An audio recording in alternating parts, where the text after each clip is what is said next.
Bonjour, chères toutes et chers tous. Bonjour, chers membres de l'Assemblée sous l'arbre à palabres. Oui, Apéné ne s'est pas tu, pas du tout. Et voilà, donc nous allons l'écouter en fond sonore. Ah non, il ne s'est pas tu du tout. C'est une petite intermède, un petit temps de réflexion, car vous savez tous, sous l'arbre à palabres, que la vie est une bataille. La vie humaine sur cette planète est comparable à un écosystème. Les plus forts mangent les plus petits pour survivre. Et dans cette vie-là, soit vous mangez pour survivre, soit les autres vous mangent pour survivre. Donc dans cette guerre, nous subissons plusieurs attaques. Ceci étant, nous devons tenir debout et faire la promotion de la culture kamite, de la culture négro-africaine, avec toute sa tradition, toute sa manière de faire en tant que mère de l'espèce humaine. Nous devons tenir debout et je suis debout. Après quelques temps d'absence, je reviens sous l'arbre à palabres et vous convie à nos réflexions. La dernière fois, nous nous sommes arrêtés à la conclusion que le cerveau humain est l'arme la plus puissante, la plus terrifiante qui existe sur Terre. Et cette arme-là, le Créateur l'a donnée à l'être humain. Nous sommes donc dotés de l'arme la plus puissante qui est notre cerveau. Le cerveau est le siège, le support organique, le support matériel de l'intelligence. Il s'agit pour la science moderne, pour la médecine, il s'agit d'un organe qui est très complexe, dont le fonctionnement est très particulier et il fait partie des deux organes principaux qui produisent de l'électricité dans le corps humain. C'est pour ça que on peut mesurer les ondes électriques du cerveau. On parle donc d'électroencéphalogramme, en abrégé ECG. Le second principal organe qui produit de l'électricité dans le corps est le cœur. Et on le mesure aussi, on parle d'électrocardiogramme. Ces deux organes se complètent.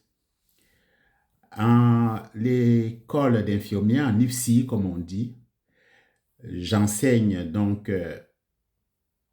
ce qu'ils appellent l'unité, qu'on appelle dans notre jargon, l'unité 2.8. Donc, l'intitulé, c'est le processus obstructif. Et l'un des cours, des sous-cours que je donne porte sur l'AVC. L'AVC met en concurrence ou pas vraiment en concurrence. C'est-à-dire que l'AVC joint ces deux organes-là, donc le cerveau et le cœur. J'ai l'habitude de demander aux étudiants avant de commencer les cours, quand j'ai donné les préliminaires, alors je leur pose la question entre le cœur et le cerveau. Quel est l'organe principal? Lequel est le plus important dans le corps humain, dans l'être humain? La plupart des étudiants disent d'emblée, c'est le cœur, parce que c'est le cœur qui est le moteur, parce que c'est le cœur, ah monsieur, sans le cœur, on ne peut rien faire. Et puis c'est avec le cœur, quand on a un chagrin d'amour, on parle de cœur, Bon, alors je souris et je dis, on va terminer le cours et vous-même verrez entre le cerveau et le cœur, lequel est le plus important. En spiritualité, on dit que le troisième œil est au beau milieu du front entre les deux yeux. Donc, le cerveau a une importance capitale. Mais avant d'en arriver là, restons toujours en médecine, dans la science moderne. Donc, le cerveau est un organe noble, ce qu'on appelle organe noble en médecine, un organe noble, complexe, très fragile, qui ne supporte pas l'absence d'oxygène en premier et qui ne supporte pas aussi le manque de sucre. Le cerveau est composé d'à peu près 200 milliards de cellules. Quand on fait une analogie, au départ, on a dit que notre galaxie est composée d'à peu près 200 milliards d'étoiles. Aujourd'hui, ce chiffre est revu à la hausse. Donc, quand on fait cette comparaison-là, le cerveau est un peu pareil comme le cosmos, notre galaxie à nous. Mais là n'est pas le sujet ce jour. Restons dans la médecine. Ces 200 milliards de cellules composées d'à peu près 100 milliards, si ma mémoire est bonne, de neurones se divisent sous deux parties, sous deux groupes, enfin deux sous-groupes. Il y a ce qu'on appelle la substance blanche et la matière grise. La matière grise, tout le monde connaît. Quand quelqu'un est très intelligent, on dit c'est de la matière grise. Et la substance blanche qui est la partie la plus importante en volume, je vais dire en taille, qui assure la transmission. Tous les organes du corps humain fonctionnent de la même manière chez tous les êtres humains. Je vais même être plus large.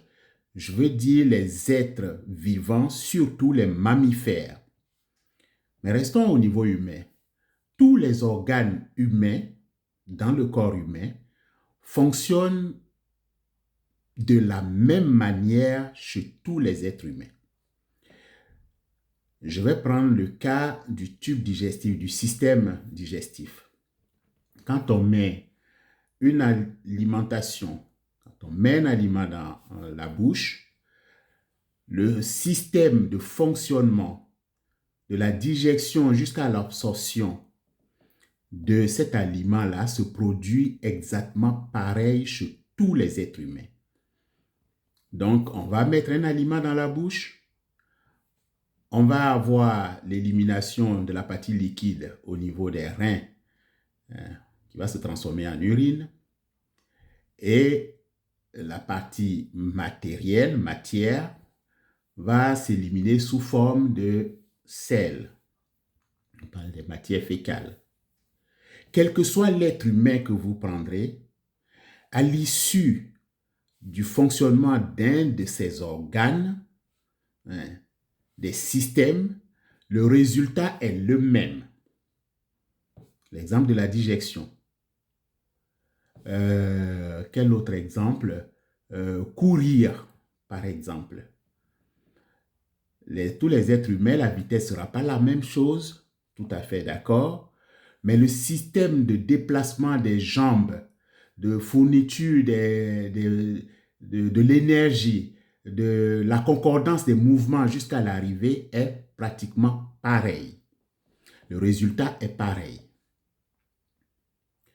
Si je prends l'appareil reproducteur, tous les êtres humains se reproduisent de la même manière. À l'issue d'un rapport sexuel, il va avoir un bébé. Et ce bébé-là, qui est le résultat de l'union de deux êtres humains, est pareil. Cependant, le cerveau a une particularité. Sa principale particularité, c'est que son fonctionnement produit un résultat qui est complètement différent d'un être humain à un autre. En IPSI, quand je pose un devoir, un examen, alors que tous les étudiants ont suivi les cours du début à la fin du programme, quand je pose un examen pour tester leurs connaissances, la dernière promotion que j'ai eue, c'était 83 étudiants. Tous les étudiants ont suivi le même cours. Mais quand je pose un examen, les enseignants le savent, j'ai 80 résultats différents. C'est-à-dire que j'ai 80 raisonnements complètement différents. Pourtant, tous les étudiants ont suivi le même cours. Le cerveau humain, donc l'être humain, est le seul être dont le fonctionnement, cet organe-là, produit un résultat spécifique à chaque être humain. C'est en cela qu'il constitue l'âme la plus terrible. Vous voyez, un être humain ne représente absolument rien devant un éléphant. Un être humain ne représente absolument rien devant un lion. Si je quitte ce stade de gros animaux, si je vais même au niveau des plus petits, il y a des insectes, des araignées par exemple, qui produisent des toxines, des poisons hyper violents. Il y a d'autres qui sont moyennement grands. Je prends les serpents, les scorpions. Tous ces êtres-là sont dotés d'une force chimique ou d'une force physique devant laquelle un être humain n'a aucune force, ne signifie absolument rien. Vous savez que le cobra royal, ce serpent-là, sa morsure, c'est-à-dire son venin, son âme chimique terrasse un être humain en quelques minutes. Un coup de trompe d'un éléphant, un être humain est détruit. Pourtant, l'être humain réussit à dompter toutes ces créatures-là ou à les tenir à distance par des armes super sophistiquées qui le protègent. L'être humain est donc le maître sur le plan physique, je dis bien sur le plan physique, l'être humain est le maître de la vie sur Terre. Qu'est-ce qui lui a permis d'arriver à ce stade-là, de dominer toutes les autres créatures? Eh bien, c'est son cerveau. C'est notre cerveau, le cerveau humain, qui permet à l'homme de créer des machines, de créer des armes très puissantes pour dominer toutes les autres créatures et être le maître de la vie sur Terre. La particularité de son cerveau fait de lui le maître de la vie sur Terre. Donc, vous êtes d'accord avec moi que l'arme la plus puissante qui existe sur Terre, c'est le cerveau humain. Comment nous, Africains, précurseurs de la civilisation humaine, allons utiliser notre cerveau aujourd'hui dans l'intelligence collective pour reprendre la place, notre place de leader de l'humanité que nos ancêtres avaient dans la vallée du Nil. Nous allons en parler dans notre prochaine intervention. Je vais finir cette petite vidéo, ce retour sous l'arbre à palabres, en passant donc à l'exercice que j'ai laissé aux étudiants, mes étudiants en début de cours, ou pendant les débuts de cours. À l'issue des cours, les étudiants comprennent, nous concluons tous que l'organe entre le cœur et le cerveau le plus puissant, ou le chef, celui qui est le plus important, c'est le cerveau. Puisque le cerveau, quand il meurt, on ne peut plus rien faire. Jusqu'à aujourd'hui, la science évolue, c'est vrai, on fait des greffes de cœur, mais on n'a pas encore fait des greffes de cerveau, parce que quand un neurone est grillé, il est pratiquement impossible de le réanimer. Et l'une des illustrations plus simples pour comprendre que le cerveau est l'organe le plus noble, le plus important de l'être humain, est que quand on a un trésor, le trésor, on le met dans un endroit sûr. Quand vous possédez de l'or, quand vous possédez un trésor, vous le mettez dans un coffre. Mais le Créateur a mis le cerveau humain dans un coffre. C'est le seul organe qui est entouré d'une boîte, de la boîte la plus dure dans notre corps, c'est-à-dire les os. Le cerveau est donc cet organe-là qui est dans une boîte hermétiquement fermée avec quelques petits trous d'accès. Par exemple, les deux orbites des yeux, les deux orbites oculaires, au niveau des oreilles, et voilà, le reste est complètement fermé.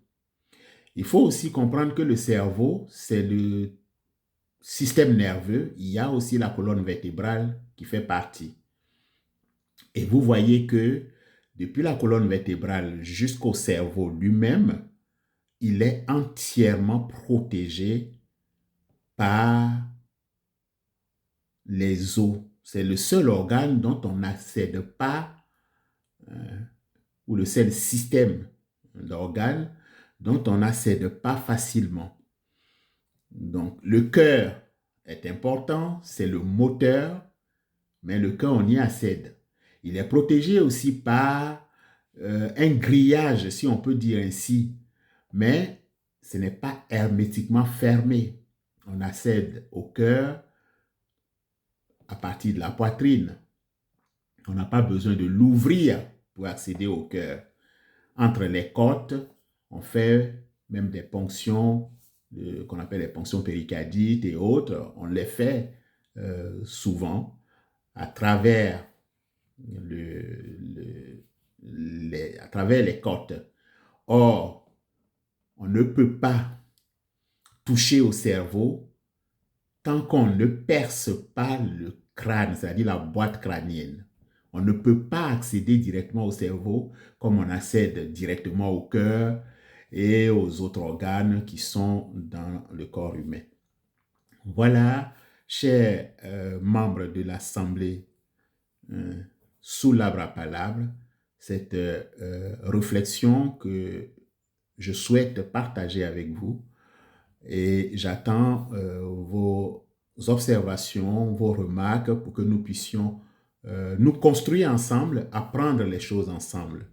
Dans la prochaine intervention, nous parlerons donc de l'utilisation de cette arme la plus puissante, la plus terrifiante dans notre communauté humaine, de manière collective pour créer donc notre autonomie, pour créer notre dignité et pouvoir bénéficier des bienfaits, des richesses naturelles que le Créateur a mis sur le continent africain, des richesses dont il nous a dotés. Merci à tous et à très bientôt.